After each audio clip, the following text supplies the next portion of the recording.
What up? It's FKM broadcasting live from Studio 13 with another episode of Let's Chop It Up.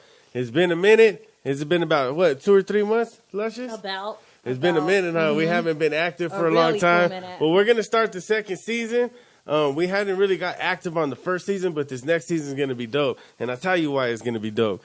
Because, in my opinion, and this is my opinion, I don't care what anybody else thinks, sitting next to me on my left, I believe that I don't even know if he's a Chicano rapper or not, but I believe I have the future of Chicano rap sitting next to me. I believe this guy has the skill, the look, the drive.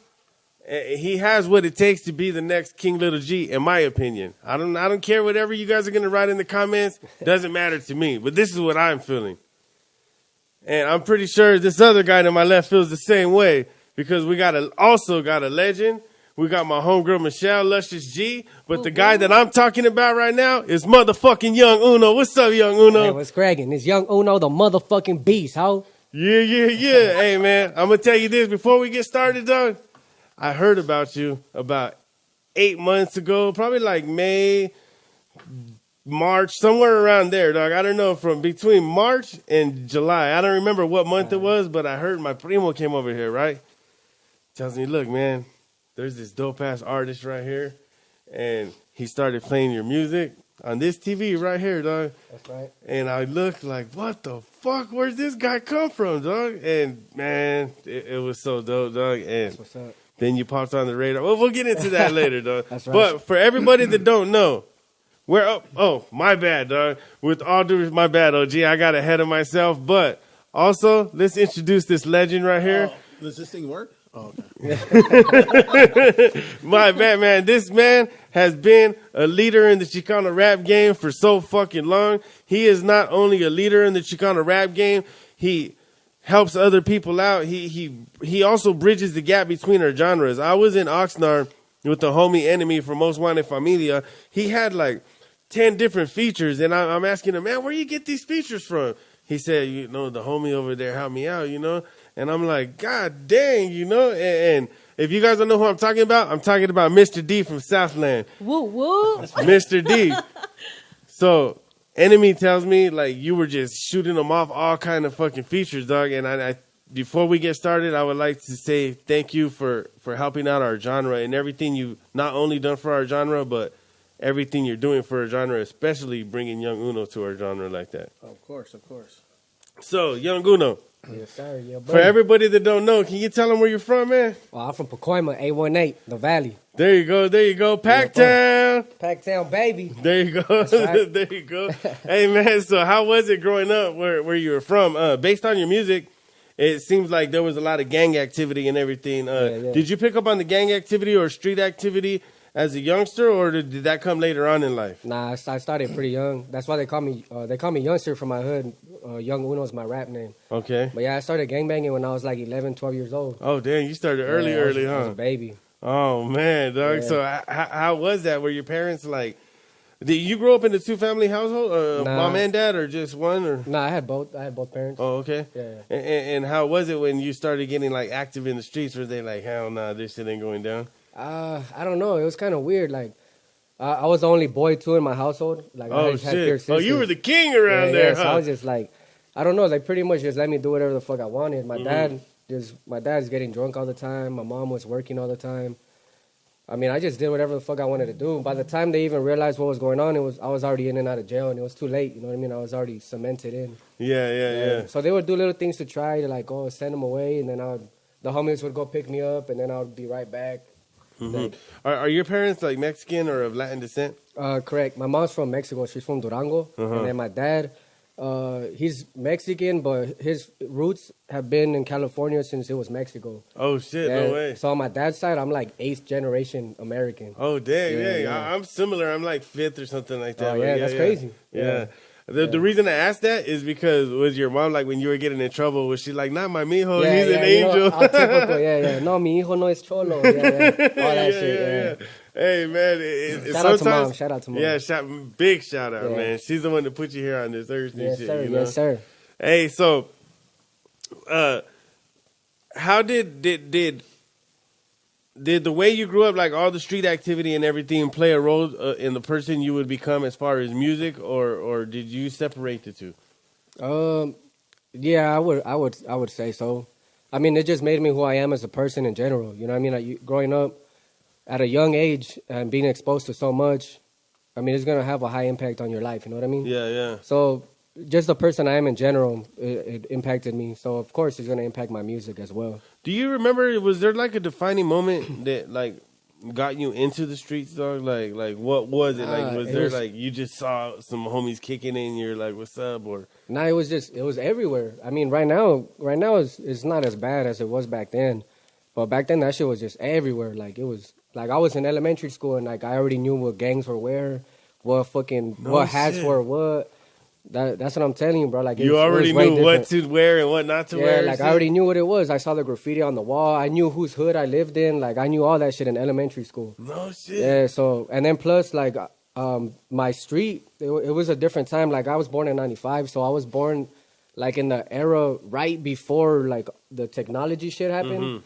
So I grew up poor. Like, I didn't even have a PlayStation or cable or nothing. So I was on the street all the time, and there was just a bunch of kids. A lot of them were older and were already involved in gang activity. So I just kind of got swept in by just hanging out on the streets. You know? No shit, and it just happened like out of nowhere. Yeah, just next thing you know, I'm from the hood. Like, this is how it happened. This is a question for you two.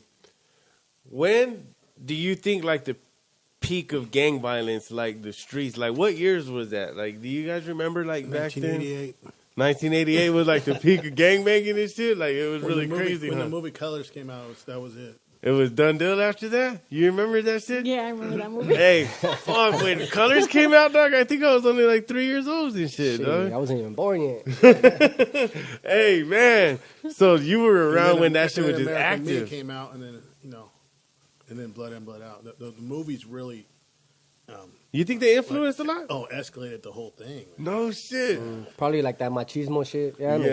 Everybody wanted to be a hard. Hey, you remember being little, like watching a karate movie, and then you go outside and start fucking kicking trees and shit? Yeah. Probably when people saw American Me, they fucking started putting their pants up, going out with, you know what I mean? Well, like, because you see somebody that looks like you, and they're just like hard, posted all in shape. Plus, it's one of us, right? Yeah, it's one of us, and you're like, man, those look like the homies around my neighborhood. Yeah, that's what I'm saying. Shit, huh? You start to idolize them, so Especially you want to be like them. Boys in the Hood and Menace to Society were big, but American Me was art. To us, exactly. What do you think about American Me versus Blood In, Blood Out? The guys that I work with, like all day, we have this conversation. American Me is more authentic. Yeah, that's what I think too. I think so too. But these guys are like, Blood In, Blood Out is more of a story and it's a better movie overall. A dude's leg and all that. Come on. Yeah, I always liked American Me better. And shit. Hey, you know damn well that we were not getting treated like that. Hell no. Yeah, exactly.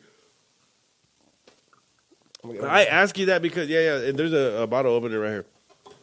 I ask you that because, like, it's really bad nowadays. Like, people got guns and shit, and people like shoot each other, and it's like, it's not that they haven't always done it, but it seems like these guys get, like, if you watch their music videos, I don't know if they're props or not, but they got big old extended clips, and it seems like it's easier for somebody to shoot somebody now.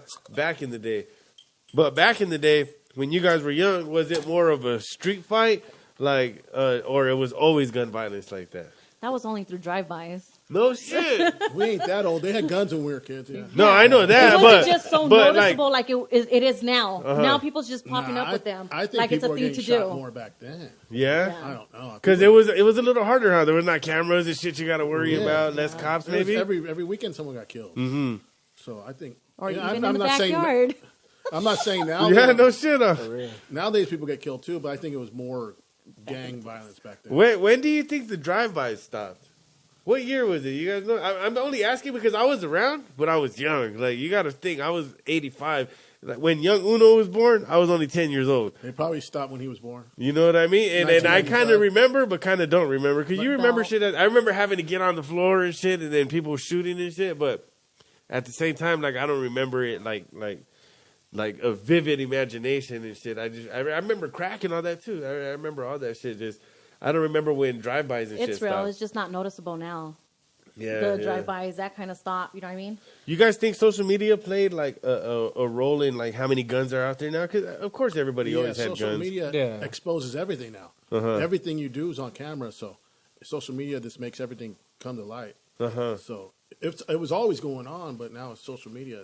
It's and you got to be careful because you know what? They're going to be raiding your house. Oh, I know, no shit. They're going to be raiding your house. Yeah, and is it your generation? A lot of people chase clout. Not saying you are or anything, but like a lot of young people. You think that has something to do with everybody showing off their guns and all that shit because people are thirsty for clout? Yeah. I mean, that's just all smoke and mirrors, you know what I mean? Everybody wants to be the tough guy, so they're showing how much money they have, all their guns. Their stack of ones right here. $100 on top. Yeah. But wait, hold up. They be showing that because they're at their mama's house or at their grandma's house. Because if you'll be having bills and rent or mortgage, you wouldn't be showing that. Hey, you ain't showing money because you don't want nobody to borrow that shit. Sometimes I do. If you really have money, you're not showing your money. Yeah, exactly. Exactly. So true.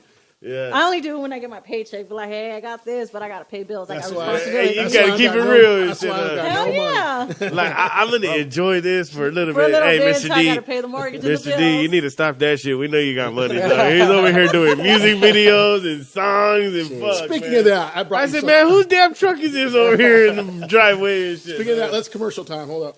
What do we got? Infomercial right here? Yeah. Oh, hell We come bearing gifts. We you can't come to the house empty-handed. That's right. We get a shot of that? So I brought this for you. Bam! I like that. I'm going to put this on the wall. Dog, this is going to be my first one because people are complaining that I have Tupac and Kobe and everything, but nobody sees fucking Spider-Man or Michael J. Fox. But I'm going to tell you. I like Michael J. Fox. Dog, right here, I'm going to put this one right there, and this is going to be the first one of our genre on This here. is just so people can stop complaining and shit. What I handed you right there is the DVD and the CD. Oh, here, the soundtrack. And anybody watching, if you don't get that, you can order it online now. Where can they get it They at? could get it at eBay.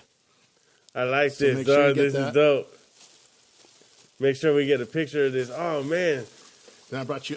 This is so dope, dog, because you don't see... That's how we know Mr. D got some money, because he doing CDs and DVDs, dog. I brought you a hat you can wear on the show sometimes. Oh, hell yeah.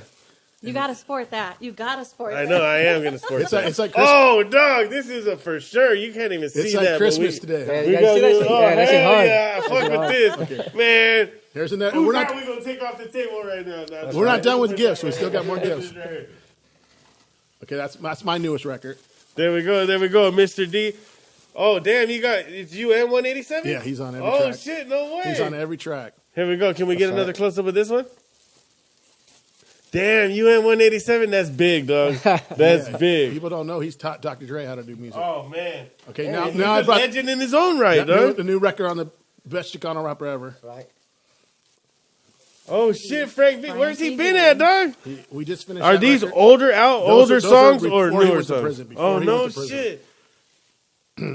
Damn, Santa Claus over here. Hey, dog, this Christmas is came early this for is you. dope. I got a CD player right there, dog. A lot of people don't have CD no, players no. anymore. We're gonna That's be bumping crazy. this Okay, and then hopefully this will fit you. Nah, it will fit you.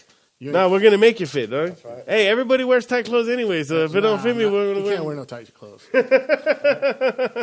Damn. Hey, I wanted to always ask you, dog, who made this logo right here? He's my nephew. He's from San Diego. He's my nephew, but he's actually older than me because I have such a big family. Uh-huh. So I was born an uncle, and he made that when he was busted. You were born an uncle? Yeah. Your family's getting busy, huh?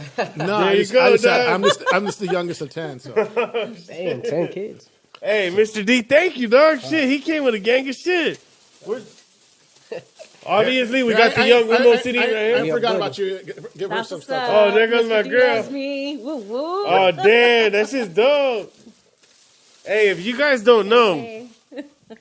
Michelle Lushes is part of the Southland family. She was actually in the Fuck the Police video, the Yes. one we just did on Fresh Out the Oven, Yeah. which was a dope video, by the way, dog. That's You know right. what I think was the problem with that is it was the last video, dog, because I think that song had the most quality on it as far as like sound-wise and video-wise, dog. Yeah. And I think because it was the last song, a lot of people didn't get all the way to the end. Like what do you mean? Like the last verse? What do you mean? No, because I did in his lineup. Yeah. Oh, in the review thing. Yeah. For sure. And in my head, like, because I watch it all the way through. Yeah. But fuck, we don't know if everybody else watches shit all the way through. Nah, that you know shit. I mean, I don't know, but that shit was hard though.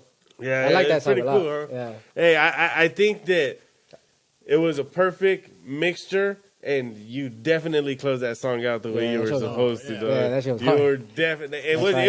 was introducing them, right? Yeah. Even though you guys had made music before, it was like introducing them. Yeah, for the most part. Yeah. And that was a good song. I mean, you have the OG. He knocked you have it 187. out the park. He did, dog. He knocked it out the Hey, park, you for ever sure. been locked up before? Because it looked like you've been in the back of a cop car before, dog. It felt looked at like you home were back used to there, that shit. Yeah. You were a natural. I know, huh? All right, so let's get into the music, dog. How did it all start between you and music and the street? Like, so did the streets get you into music? How did it all start? Nah, I was in and out of. I started going to jail really early. So like since I was 12, I started getting busted. I was in and out, and I had like my stepbrother. He was doing music, and then I guess it was kind of a way for him to kind of like pull me away from the streets. He was like, nah, don't go to the hood. Like, when you get out, come over here. I got a mic. I got this. Like, we'll just fuck around with this music shit. I was like, well, shit, I've been rapping in here anyway. So I was like, fuck it. I'll go out there. I'll give it a shot. And then I pretty much took to it pretty naturally. You know what I mean? Like, he stopped rapping a long ass time ago, and I'm still doing that shit. And that I was, what, 14? 15? No, we don't use that number here. 13 plus 1, sir. 13 plus 1. 13 plus 1. I was like, 13, 15. I knew you were going to say that right when you were going to say the age. Everybody goes to that number for some reason. That's funny. Nah, yeah, I was around that age. Yeah? And then, then since then, I pretty much just ran with it. No shit. Yeah. Hey, what were your musical influences in the beginning, if you had any? Like, I don't know. Like, my earliest memories of like hip hop would be like Tupac and Will Smith, and then Will Smith. Yeah, that I can't see that coming from you, dog. You're so hardcore, yeah, dog. no, that fool, and he was like a clean rapper. Huh? Will Smith is a bad motherfucker. Yeah, that fool was good though. In West Philadelphia, born and raised on the hard. playground where I spent most of my days. That shit is hard. You heard me coming in with that. Huh? Yeah, I don't know. I don't know why my parents had a cassette of Will Smith. So I mean, I used to jam that shit. And shit, they had it? Yeah, they had a cassette. They had like a wall. Say your mom's cassettes. from Mexico? Yeah. What was she doing with it? I have no idea. She had a crush on Will Smith, dog? I don't know. They probably got it at like a yard sale or something. I don't know. They had what they call it? Entanglement or what? Oh, yeah, entanglement. The Jada Pinkett shit? Damn. Yeah, so then elementary school, I fucked with 50 Cent heavy. Oh, no shit. Yeah, then after that, it was just all hip hop after that. What's your favorite Will Smith song, dog? You better not be remixing just the two of us. You got any kids? Yeah, I got 3. Oh, it's all right then. I got 3 kids. Remake that song. Yeah, right no, there. that shit was hard. Yeah. He had a song about Freddy Krueger. Hey, you know the song I was thinking about right now? Like when you said Will Smith, I don't know why, the Wild Wild West. Yeah, because, I mean, with the soundtrack of that movie, right? That's where it came from? From the Wild Wild West. Yeah, because he did that song with that movie with Selma Hayek. And it was part of that Yeah. Yeah, that shit was hard. I don't know. And then you had a Tupac. What Tupac album did you have? I don't know. I talked about that last time. All I remember is that it was yellow. And it was like a clean version, too. There was no curse words in it. All yellow? Yeah, it was like a yellow. Or black and yellow? It was just a disc. It's like a weird story. Like, I found it in the trash. Like, so it was just a disc, and it was yellow, and it had his face on it.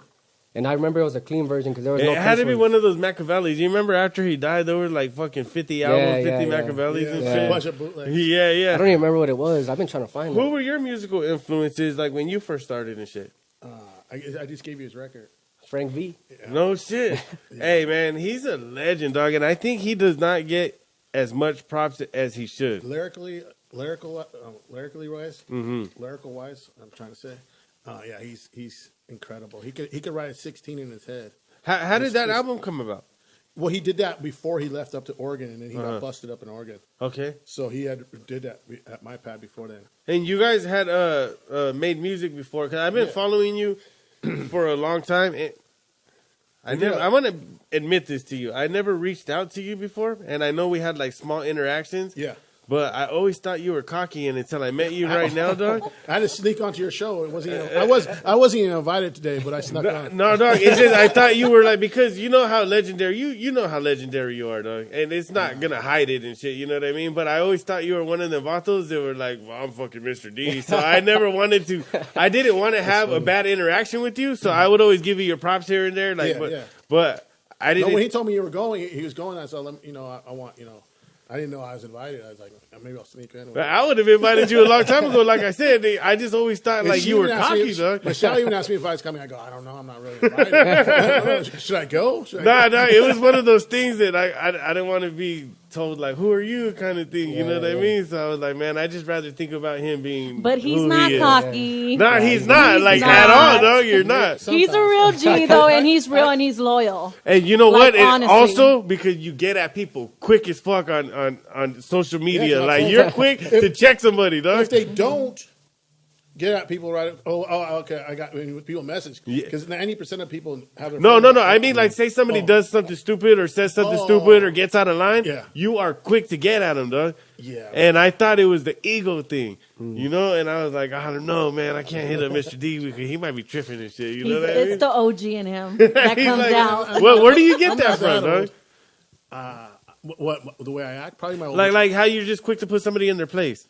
Probably just being around the older homies. My brother did like 28 years in the Feds, so just being around him and seeing him. Oh, okay. Oh, so you're used to that already. Just interacting and seeing how he acted. Because when him and Tres had a couple words with each other, you were on it right away, dog. And I saw like you jump on it right away. I'm like, gonna back the homeboy. Oh yeah, for sure. And you did like you didn't get out of line or anything. I remember you were just like, "This is the dopest guy out right now," and shit. You know. And it was nothing but the truth. Yeah. I think so too, though. You're dope. You're dope. Appreciate you. And I think I'm dope too. Shit. He's like, I know I'm dope. Dope is a natural fact. Yeah. Do you feel like that was a blemish on because you hadn't really had? I mean, you had your music out before that, but like it's barely recent that you're starting to drop back to back with Southland shit, right? Correct.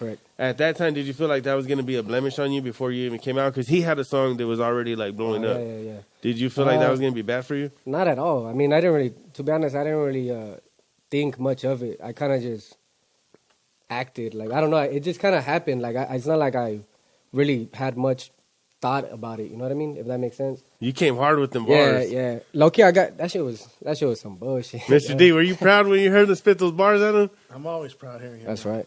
That's right. Of course, come on. Southland. Yeah, hell yeah. That's right. All right, so Don't Fake the Funk. Yeah. Featuring Valley Boy. Correct.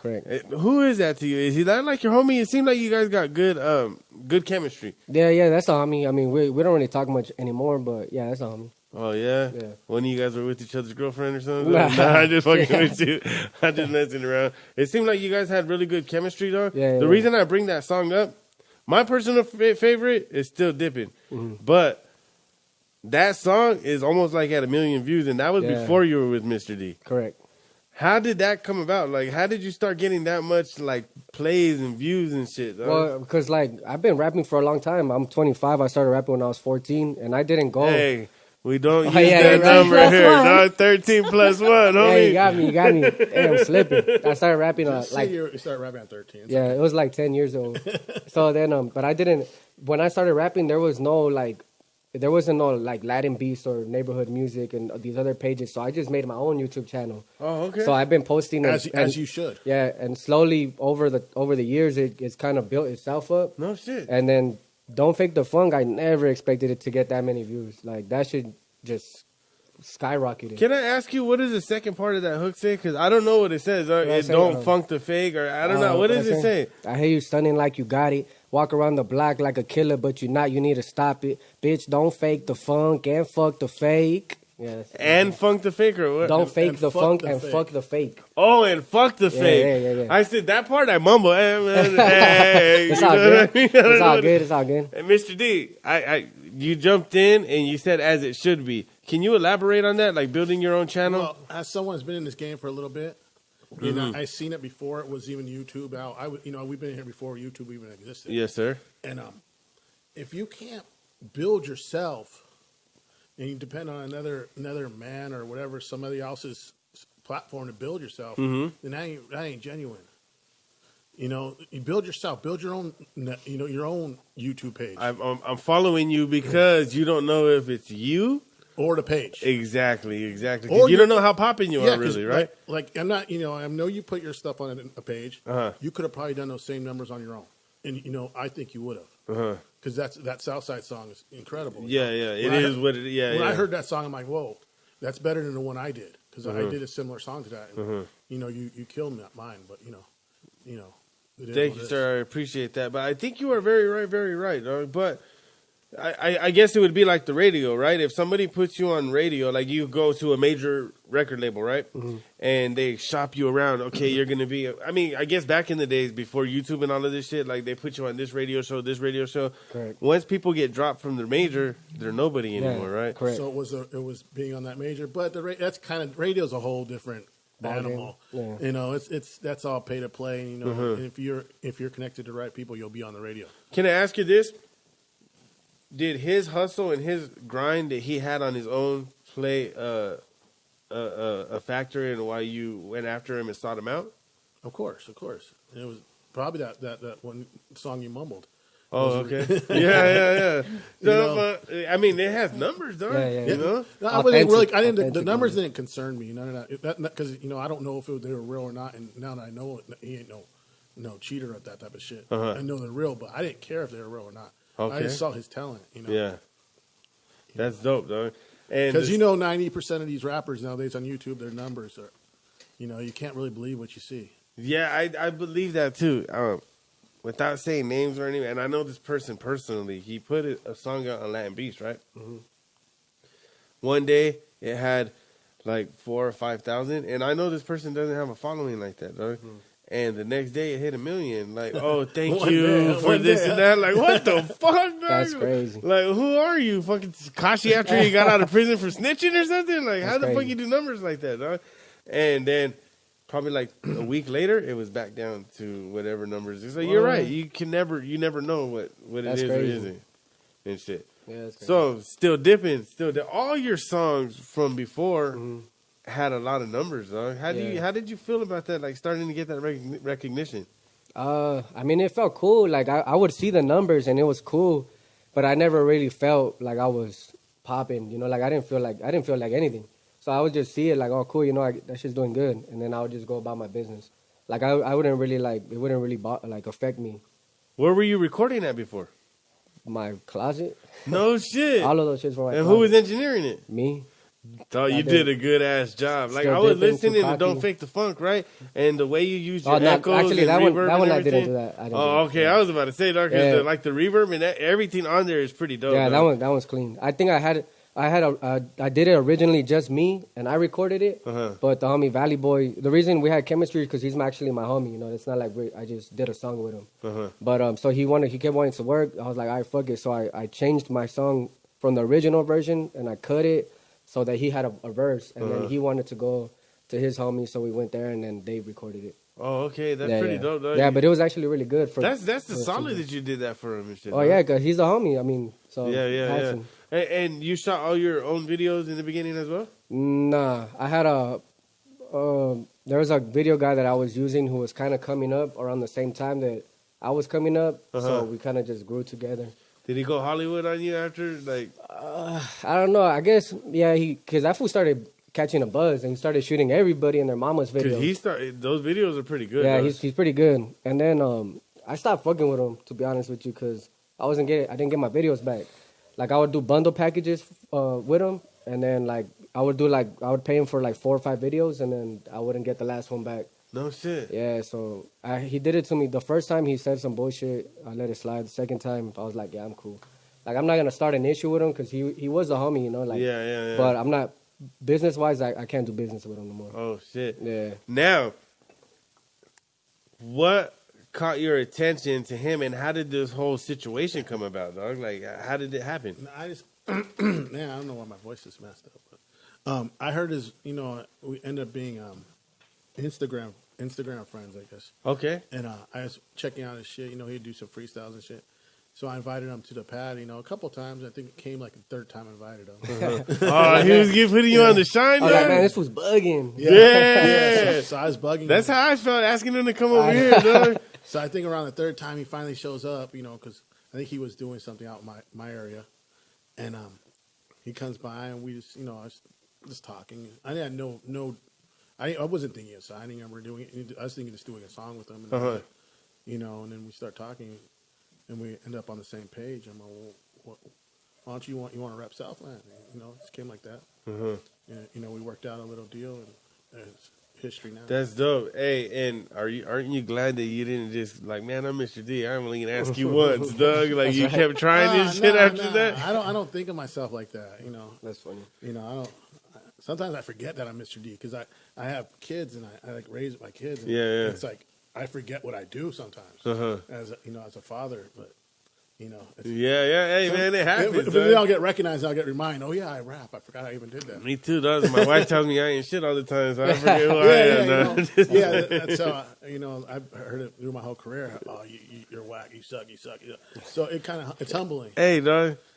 Do you ever think like, if I suck, why the fuck am I so successful? You ever think about That's that what kept shit? me going. Like, wait, you think I suck, but. There's always haters. I sold 50,000 times more than you sold. There's always haters, homie. Like you can't. There's always the best rappers in the world have people talking shit in the comments. Exactly. Well, like it isn't like stop, what they say right? about music. It's like beauty. It's in the eye of the beholder. It's in the ear of the beholder. So someone if relates to your music and likes it, can't get mad at them. Yeah, exactly. Dog. Yeah, that's true. I'll say this: when I was young, I did not like oldies, though. No? I used to fucking hate oldies. I grew up around a lot of fucking veteranos and pinteros, dog, and all they would play is oldies, dog. I can see that. It's like it can get. And I'm like, man, I'm fucking tired of this shit, dog. Right? Yeah. But then when you get older and you start drinking and then going through shit and you hear a song and it tugs on your fucking, you're like, oh, and man, I fucking love oldies now. I play oldies more than anything, But when I was oldies younger, are the shit though. Hell yeah! I mean, we're sitting here. Sometimes we get drunk and we're just chilling. We start playing oldies and kicking it all night and shit, But I fucks with oldies too. To say you're exactly right, dog. Because some people, oldies are everything, and then some people are just like, what the fuck is that, Yeah. So. He reaches out to you. What's going through your mind when that? I remember that shit being a trick because I grew up. I mean, Southland's from the valley, I'm from the valley, so I grew up listening to them like Southland, Sleepy Malo, like all of them. So when this fool hit me up, I was like, "What the hell?" I remember I texted my brother. I was like, "Hey, fool, Mr. D hit me up. What the fuck?" Yeah. And then that fool was like, "That's crazy." And he was like, "What does he want?" I was like, "That fool he wants to do a song, and he wants me to go over there and record." And that fool was telling me to go. So my brother told me to go. I was like, "All right, fuck, I'm gonna go." And then I mean, it was kind of like crazy to think that I got to a point in music where the people I'm listening to or have listened to know who I am. Yeah. It was kind of like eye opening. Was that like a moment where you're just like, fuck yeah, like, I think I did that shit, right? I have moments like that all the time. No shit. Yeah, like even getting recognized is crazy. I ordered a pizza from Pizza Hut like the other day, and the guy comes out the truck, he sees me, he's like, "Oh shit, you're Young Uno." And I was like, yeah. And he's all like, fuck. Like, he's over here all starstruck. Did he give you the pizza for free? Hell no. It was I prepaid it. That fool wanted my signature. He wanted a picture. That shit was crazy. And my sisters and everybody's right here watching me like, oh, Carlos, his head is going to be like this man, big look now. at here thinking he's all bad and shit over there. Huh? That's right. Yeah. Hey, that Vato is going to come back with a gang of people and shit. You know what I mean? Like, Young Uno lives right here and shit, right? That shit is crazy, though. That shit's crazy. Hey, so in the song Still Dipping, you mentioned Richie Valens, though. Yeah. And I thought I was the only rapper that would ever have a Richie Valens line, dog. Why? He's from Pacoima. I'm from Pacoima. I know, but still, dog, fucking, like, nobody ever really brings him up, dog. You know what I mean? Now, I want to ask you this. So, the movie La Bamba, to me, is one of the greatest movies fucking ever made. Yeah, dog. that's a good movie. And it's very inspiring because I don't know if a lot of people see it like this, but back then, you didn't see us making it. You know what I mean? Yeah. It was very white and black dominated, right? I mean, it still kind of is, too. Yeah, exactly. But more so even back then. More so back then. So it was kind of like inspiring that one of us could make it like that, right? Yeah. How do you feel being as skillful as you are coming up in a black-dominated genre or music like this, a black-dominated industry, shall I say? How do you feel? Do you feel like you can kick down the doors or make a lot of noise? Yeah, I think so. Outside of our people. I mean, I can. Yeah, I think so. I mean, I can go as far. I'll go as far as I can take it. You know, I mean, I don't know how nobody really knows how far they can go. You know what I mean? But I'm gonna just keep trying until I hit a wall or something. You know what I mean? Yeah. I'm pretty sure I can, because I think even Chicano rap or just our culture in general is being more welcomed in. So it's gonna get to a point where it's kind of gonna get all like mixed in, if that makes sense. Like even Chicano rap, I think has evolved a lot to the point where even other races are probably listening to us right now. Yeah, So, and watching, huh? It pops on the radar a little more. Yeah, of course, because it's a lot. It's different than what it used to be. Okay. At least in my opinion. Can I eject on that? Yeah, yes, sir. That's bullshit.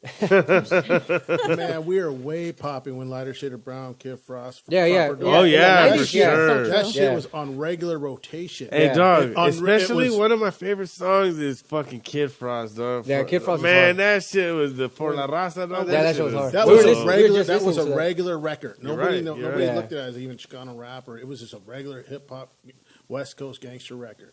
I don't know. It was kind of gangster, but it was just a regular record that came out at the same time that we're all in the same gang came out. Yeah. And it was like those two songs were always getting played. You know, and that was 1990 maybe. Yeah. But then after that, yeah, I agree. That, like, for sure, all cultures were bumping that. But after that, Chicano rap kind of went weird. It turned into, like, some super Southsider. Pocos like, Locos kind of came in, and we got shoved into that box. yeah. It made it a little different, huh? Yeah. Because you remember even like Mentirosa. Remember when that that was a shit came regular out? song. Like you Oh, that shit was didn't, hard. That like shit you was hard. didn't know. Like Yeah. it's like that's not Latin. You know, Yeah, it was yeah. just a song, It was like you just said. cool Yeah. sample had that. Yeah, Santana I like that song. sample. That shit hard. It was just a cool. We're just talking about that. Yeah, we were.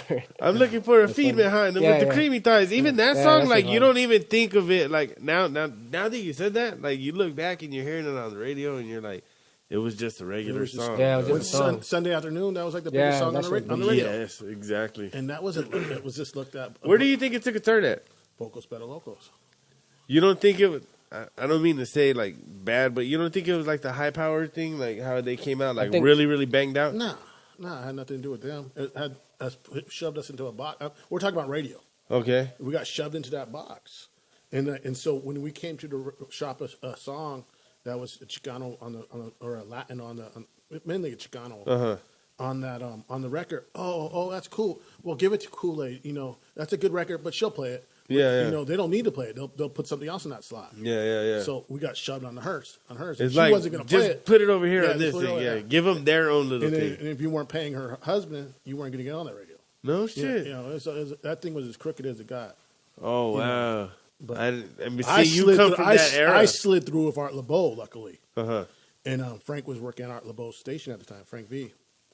And they put on Gangsters Get Lonely, and they thought I was bullshitting. They thought I was having like I knew that many people calling in, requesting it. Yeah. And those were authentic They calls. couldn't believe it and shit. Man, this guy had to be paying somebody over here. He got all these people calling. He had a fucking meeting in his neighborhood. Like, everybody better call over here. That song was like the biggest thing, That was a good song, especially though. for people in prison. Gangsters Get Lonely. Oh, yeah, for sure. So it fit Art LeBeau's audience. Yeah. Shout out And to that Art ended- LeBeau, man. And that ended up being the biggest song pretty much on his show ever. How does it feel, dog, to be on a... Art LeBeau, that's crazy. Think about this, dog. Art LeBeau just ain't no regular fucking Yes, DJ, yeah. dog. He's That's the a biggest- legend. That's Biggest crazy. DJ of all time. That's what I was about to... Of That's all a time. legend. That's dog. when I hear crazy. people nowadays saying, "Oh, I'm popping. I got 1 million views on YouTube." I'm like, "Fool, I had the biggest song in the world." Hey, think about this, though. Well, on the West Art Coast, LeBeau, how long did his show run? Yeah, that's still crazy. running. It's still Still running. That shit, like, fucking forever, dog. Yeah. Like, and a lot of people, like, they fall off after 5 years, Yeah. after 2 years. You know what I mean? he's like 96 years old. Man, That's Art LeBeau. he's gonna live forever, dog. Yeah. He's gonna live He'll probably forever. outlive us. Hey, he's probably one of those vatos, like, you look him up and, like, he died. Like, what the fuck? You know Art what I mean? LeBeau, Like, you 130 don't even years know. old. He's still going. Huh? Hey, man. Taking He's- The medications. concerts and everything. Oh, yeah, those Oh, are man, cracking. those shits are dope, dog. Like, you those know? are the best concerts ever. you ever miss the culture the way it was back in the Hell days? yeah. Like, low riding and the way we dressed and everything. On the way over, we had a little drive to come here, so we were just talking about that. And I was telling him, You didn't have a little drive. You had a long Long drive, drive. dog. I was telling him that, back in 1990, Chicano was the thing to be. Yeah. Everybody, even black people, want to be Chicano. Hell Whites yeah. want to be Chicano. Chicano was a thing to be. That's why they start wearing like fucking khakis and everything. That's where khakis how came we from. were That's where dressing. lowriders came from. Yeah. That's where Pendletons came from. That whole culture came. The Yes. Charlie Browns. You see them coming back a little bit now. Yeah. But that's all us. We made that whole thing. Yeah. And it's like, man, how are people going to try to step on what we made? And try to talk down on us. And we are LA. Yeah, exactly. Let me ask you this, though. We are Southern California. Let me ask you this. I know you ain't from LA, but Dickies, Benz, or 501s, though? Me, I like 501s. All right, what you got? Dickies, Benz, or 501s? I like Ben Davis. There you go. Yeah. Hey, the Ben Davis was thick, huh? I'm a Dickies person myself, but probably because I could never afford Ben Davis stuff. But I always used to look at this shit. They were bad, dog. Yeah, they were bad. thick and shit. And then you had the pockets on the front as opposed to like the side. yeah. But everything falls out of the Dickies and shit. Yeah. What you got? We already been through this before. No, this is a whole new show. Dickies, Benz, or 501s. There you go. Dickies. That's my girl right there. 501s, but you don't wash them. Yeah. Oh, yeah. They're You gotta crispy, be careful with huh? those. Yeah, you got to take them to the dry cleaner and do them inside out, dog. That's a fucking secret right there. Yeah, that's a secret. Hey. Fuck your shit up. I think you are very right, dog. Sometimes I miss it. Like, nowadays, it's like our people are. I'm a very, very big advocate of Chicano rap, right? That's right. I wasn't always like that, though. Uh-huh. I didn't like Chicano rap until I went to prison. I always liked the classics, and I always loved the classics. But being in prison, you feel a sense of it's a different culture. When people say our culture, to me, when I say my culture is the trece. It's not Mexican culture. It's not being a Chicano. It's not. I live a whole. I follow the rules. It's a different life. Exactly. So, but they teach you how to be proud of your people and proud of what you are, proud of who you are, and you know what I mean. So, I fell in love with Chicano rap in prison, dog, and I got out, and I love it to the fullest. That's dope. And that's how everyone should be, man. If they're brown, they should be supporting their own people. You know what? Because you guys are there. So true. It's me and you against everybody, though. It's our own people against the whole fucking world. And even in some cases, us against the paisas. You know what I mean? Sometimes. And those are our people, but we're still the different people. You got a blue rag around your neck, dog. Correct. You know what I mean? And you fall into that with us, right? Correct. So coming to nowadays where all of our people are trying to be black and they say finna and this and that. Like sometimes, what does that mean? I understand. Like I'm about to. I'm about to. Yeah, I understand it a little bit, but also it makes me feel like, damn, why? How can you even understand it? Like why? You know what I mean? How does that make you feel? I don't understand it at all. At all? At all. We have a beautiful culture. Why would you want to be something else? Yeah, I agree. I wouldn't want to. If you're brown, you should be proud as hell. You got lucky when you were born. But do you know, I like that. So especially if you're a South Sider, but do you think we're the baddest thing? We're the baddest people in Southern California. Yeah, do you think it depends on where you grow up? Because obviously, like here in LA, gang culture runs everything. Like we're pretty segregated as far as race here. But if you go to like the Bay or you go to like Texas, where everyone is like mixed. Yeah. So they all talk the same. Mexican, white, black, they all talk the same. Why is it black dominated? Is black's just the most dominated race? I don't even know if like the blacks are the ones creating the words. It seems like all these people in these areas, even the white people, everybody wants to talk black. You're like, catch me outside, girls. Yeah. It's like black. Yeah. I think you're right, no? Because I'm from the IE, and in my city, like, the Mexicans are right here. There's Bloods right here, and then there's Crips over here, and it's just like we're separated. We're not all together mixed, Yeah. I do have black homies and shit, Yeah. I was going to get into that too. I made a record with a black dude. One of my best friends, Cole. Yeah. Main black dude on the West Coast. Nate Dogg too, like you with a lot of people, right? But me and Cole ain't 7. He don't want me to act like him. Yeah, and he don't act like me. It's like we're proud of what we are. It's like he would look at me like I'd lost my mind if I called him, "What's up, nigga?" Like what the fuck are you? Yeah. He'd be like, "What the hell are you talking about? Why would you talk like that?" But this generation's not like the way you guys think. You know what I mean? Like our generation back in the days. You know what I mean? Like that's out of respect. Now everybody calls everybody the N-word. It's like just a thing to do. That's the way I see it. How about you guys? But what about when other cultures use our lingo? Does that bug you too? If they're Southsiders, no. If there's blacks that be like, "All right, say no mas" and stuff like that, and they're not Southsiders, does that bug you? No. That's a good fucking. What do you mean? You're contradicting yourself though. Even YG